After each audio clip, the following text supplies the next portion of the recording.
গণতন্ত্রের বাহন হলো নির্বাচন, সেই নির্বাচনকে অর্থহীন করে ফেলেছে। এক নির্বাচনে প্রার্থী পাওয়া যায় না, ৩০০-র মধ্যে ১৫৩ জন বিনা ভোটে নির্বাচিত। আর এক নির্বাচন আগের রাত্রেই শেষ। আর এক নির্বাচনে দামি প্রার্থী দিয়ে ভোটার আনার চেষ্টা। এগুলোর কোনো নির্বাচন? আর যদি সঠিক নির্বাচন না হয় তাহলে গণতন্ত্র হয় কি করে? যারা এই অপরাধগুলি করেছে তারা এবং তাদের যারা পক্ষ সমর্থন করেছে তারা সবাই গণতন্ত্রের শত্রু। আর গণতন্ত্র হলো স্বাধীনতার সুবর্ণ ফসল, ফলে পরোক্ষভাবে তারা স্বাধীনতারও শত্রু। বন্ধুরা আমার,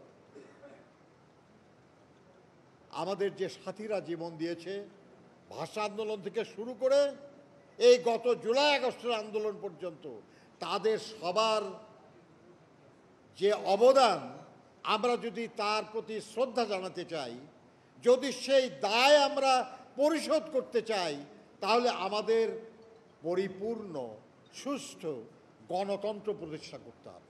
আমরা যদি ঐক্যবদ্ধ না থাকি, আমাদের প্রতিপক্ষকে দুর্বল ভাবার কারণ নাই। বহু বছর তারা এই দেশের মানুষকে লুণ্ঠন করে প্রচুর টাকার মালিক হয়েছে।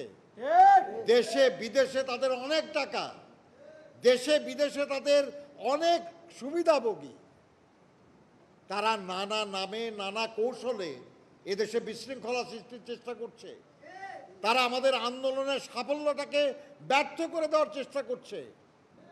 আমাদের যদি ঐক্যবদ্ধভাবে তাদের প্রতিহত করতে না পারি, তাহলে তারা কিন্তু ওই পরাজয়ের প্রতিশোধ নিয়ে ফেলবে।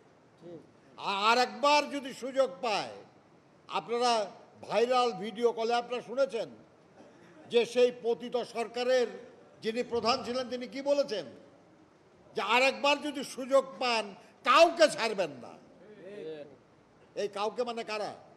আপনারা, আমরা যারা রাজপথে ছিলাম, আন্দোলন করেছি। আমি তো নিজেই ৬ তারিখে রাত্রে জেল থেকে বের হয়েছি এই বয়সে। ছাড়বে না কাউকে, কাজেই ঐক্যবদ্ধ থাকতে হবে।